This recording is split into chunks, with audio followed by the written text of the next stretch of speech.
I guess maybe the best place to start off is be where you grew up, spent most of your early years in your life, if you moved around. Some people I did move around. I lived in Sacramento, California area until I was about 10. And then when I was 10, my parents moved us to northern Utah, Tremonton, north of Salt Lake City, about 2 hours north of Salt Lake City. What's the name of the town? Tremonton. Tremont. Mm-hmm. My very first time getting in an airplane, I was really little, probably younger than 5. My very, very first time. Barely remember it, but I do remember when I got out, that's what I wanted to do. My dad had a friend who had his license and owned a multi-engine aircraft. And he let me sit. I couldn't even reach the rotor pedals.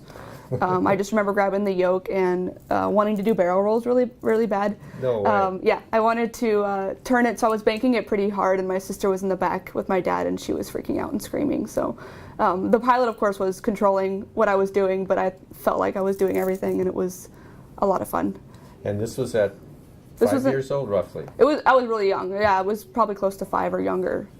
I was really young and still remember it. And wanted to fly ever since, but of course it's really expensive.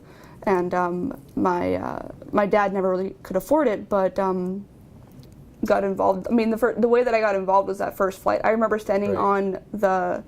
on the ramp, and I was so little I couldn't see anything. I just remember it being very windy, and I was very excited about it. I thought we were in this weird gas station in the sky that was just for airplanes. I was very young, and that was kind of my first taste of it. Before the big security where you couldn't go past security, we used to go and watch, like when my mom would come back from TDYs, we'd go and watch her land and stuff like that. And I've always taken pictures outside of the planes when I was on them of the clouds and stuff. And my first time being on a commercial airliner wasn't until even after my first flight. And I remember being very excited for that. I was going for a wedding, and it was probably only a few years after my first flight, but I was still young, 5 or 6 maybe, my first commercial airliner flight. But we didn't have, where I lived, we didn't really have any airports that were super nearby for me to get access to as a kid. So I didn't really have that kind of younger passion when I was down there. It wasn't until I got older. Then we used to, there's this restaurant in Okinawa on the base that overlooks the runway. On one end it overlooks the runway, the other end overlooks the ocean, and of course I'd always sit on the end that looks over the runway. So that was one thing, that was my favorite restaurant to go to, and so we used to go in there and watch them, and but that wasn't until I was more of an adult. I actually got married, and my husband pretty much helped me fund it, and so he worked full-time and I worked full-time and used my paycheck to start my piloting training when I was 21. So you really didn't fly much at all between 5 years old and 21? No. But you had, interest was there? Absolutely, yeah. So how did you satisfy your interest? Did you go out to the local airport, or? Well, I kind of got away from it for a while, actually. Went through school and everything and just sort of stepped away from it, and went and joined the military and got, I was in the Air Force and went to the computer side, which is what I wanted to get into, actually, was computer information technology. And one of my officers, my leadership, asked me, why don't you become a pilot? And I was like, well, I don't really know. So that's when I had my second first flight, was when I was 21. And that's when I really remember controlling the aircraft and got to log the time and everything. So that's kind of where everything started over again. So you started flying at the Aero Club? Yes. And private license through the Aero Club? I actually didn't finish before we moved. So I got all the way to my practical and my oral. And then we got stationed here at Grand Forks. So I got lucky because UND was down the street, of course. And so I had to start over when I got here, but having the like official ground school was really helpful for me instead of reading it out of a book. So sure, I got through the pilot course really, really quickly because I had all the experience and the hours. So the flying portion of that course was a lot easier for me. But yeah, I had a lot of hours before I actually got my license because sure, I pretty much did it twice. So, right. But here. I didn't even know there was an aviation program here, to be honest. I was ignorant in knowing like where any of the schools were. We were just like, we want to go somewhere warm. That was goal number 1. Goal number 2 was warm somewhere with an aviation school nearby so I can continue flying, or an aero club, a well-equipped aero club with a multi-engine as much as we could get. And they decided to send us here instead. So we were really disappointed. And one of my friends was like, hey, why don't you go to UND? So I was actually planning on finishing a different degree and just get my bachelor's somehow, and then when I started looking into it, I noticed they had a flight program, and so I was like, okay, cool, they have a flight program, and got here and realized how big it was. So I actually learned about the school from coming to the school, which was kind of interesting. That is interesting, isn't it? Has the GI Bill been any help at all? Is there any benefits from the military when you're reserved? Absolutely. There is. I'm getting 40% of the post 9/11 because I got deployed to Guam, Anderson Air Force Base, for 4 months. So I got 40% of the GI Bill, and it's fantastic. The students that are getting 100% get all their flight fees paid for, 100% of tuition's paid for. They get a stipend for books, and they also get about a little over $1,000 for housing as well. Because the UND goes with the Yellow Ribbon program, which basically means if you're military, you automatically pay in-state tuition. Okay. Which is awesome. Right. And the GI Bill will pay all of in-state tuition for state schools, so it covers all of that. And then it also covers all the class fees, which would be lab fees, which would be flight fees. Wow. So awesome. Everything's covered, yeah. So the entire university cost structure is covered? For 100% of their post 9/11. For what's that called? Post 9/11? The post 9/11 GI Bill. Okay. There's another one I'm not very familiar with that is for what is it? Vets who have been injured while they've been active. This is just awarded to all active duty military that have been in. And it applies both to reserves and active. It only counts for my active time, which was when I got deployed. It's based on that. That's what it's based on. That's why I'm only getting 40%. I'm planning on graduating this summer. Oh, this coming summer? I could potentially graduate in the spring, but I want to take my senior year a little bit easier instead of taking 20 credits every semester. So I'm trying to take between minimum and 18 for the last 3 semesters, and then I'm going to graduate in the summer. Sounds good. And what kind of flying time will you have at that point? Well, most students from here finish with about 200. Right. I already have over 300 hours. Okay, so 300 plus. Yes. I'm not really sure where I'll end up when I'm done. And you have your MEI to finish up. Yep. For the flight education degree, they do MEI. The commercial aviation degree doesn't do MEI. Okay. But yes, I will be doing MEI in the spring. So at that point, we'll be pushing 400 probably in the vicinity, 3 to 4 in there someplace. What are you looking at for the future then? I actually want to be a professor.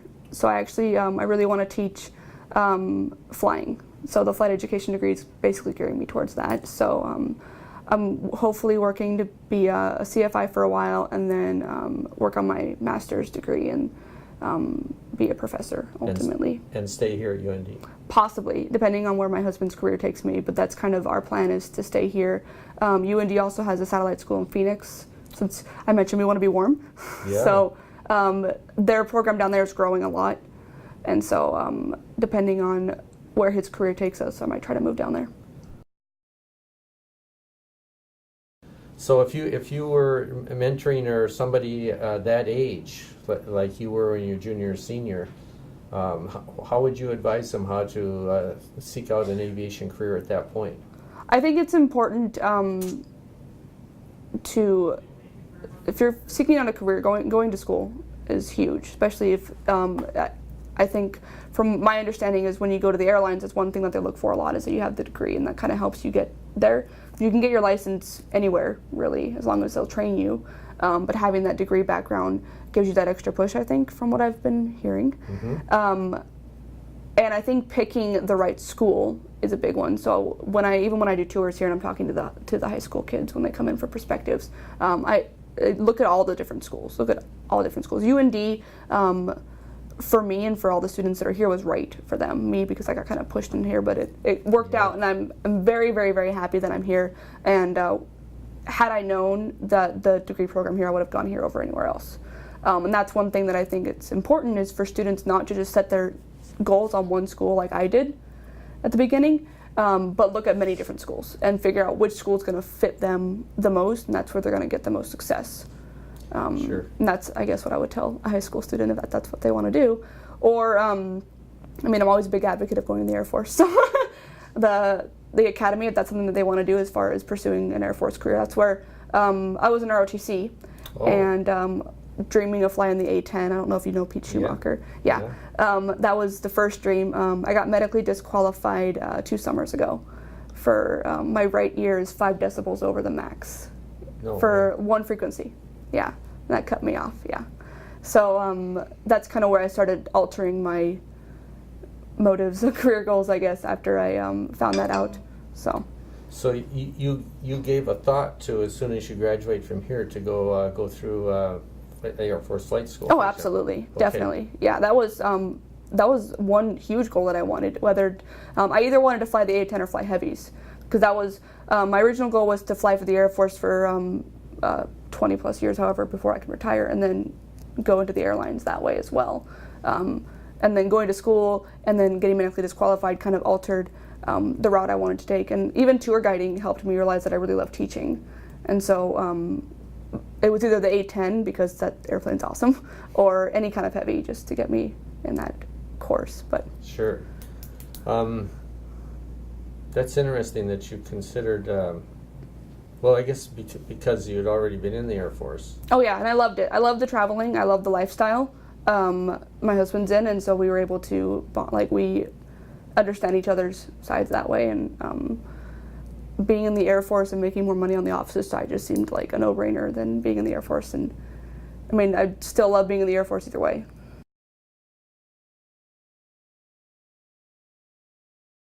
Now, were they over land or were they over water? Mostly over water. There was small little micro islands around the area that we would do like turns around a point on, but for the most part we had 2 main practice areas. One was over all water, and there was the island, I know you can't see this on the camera, but the island kind of went like this and then up, and there was another island, and then over here there were little islands, and one practice area was here and one was in this big open area. Okay. My cross countries were 2 different islands, which was cool. So to pass over, not to land at. To land. So I took off from Okinawa. My very first cross country with my instructor, we went from Okinawa. We crossed over, we touched down on Huron, which is just north of Okinawa, and then we flew all the way to Okirabu, which is just north of Huron. You could see each island from the next island, so it was still all VFR. And then came back, and my first solo cross country was from Okinawa to Okirabu, which was the second island, and then came back. Okay. I got my first actual when I was a student pilot. With my instructor. Yeah. We did our night cross country to an island, and we came back over open water at night. And so that was interesting. Yeah. It was my first 0.3 of actual instrument time. It was very exciting. Wasn't even in the cloud. So I got all the sensations of the leans and everything that we learned about later. So. Yeah, that all happens at nighttime when it's totally dark like that. So outside, that's really interesting. That you'd have that kind of flying. Oh, it was a blast. So much fun. That's really unique. We had the controllers were all Japanese, but they all speak English, except one time, over Huron, they didn't have air traffic controllers. They had I want to say it was more of an approach kind of area where they were sitting somewhere else, and so they would advise us. They had an advisory people there, and there was an airplane. I remember this. There was an airplane coming in to do a teardrop entry to land. And I didn't know what was going on. I was a student pilot, and they started speaking Japanese. Luckily, my instructor was Japanese and started talking to them, and I'm just flying along on my route, no idea what's happening. So my instructor's like, maybe we should go this way, maybe we should climb, and so I was like, I don't know what's going on. Oh, there's an airplane coming in to do a teardrop entry. I still have no idea what that is, but okay, I'll fly over here. So that was a little nerve-wracking, but it was all good experience with the different types of flying. Sure, so it was cool.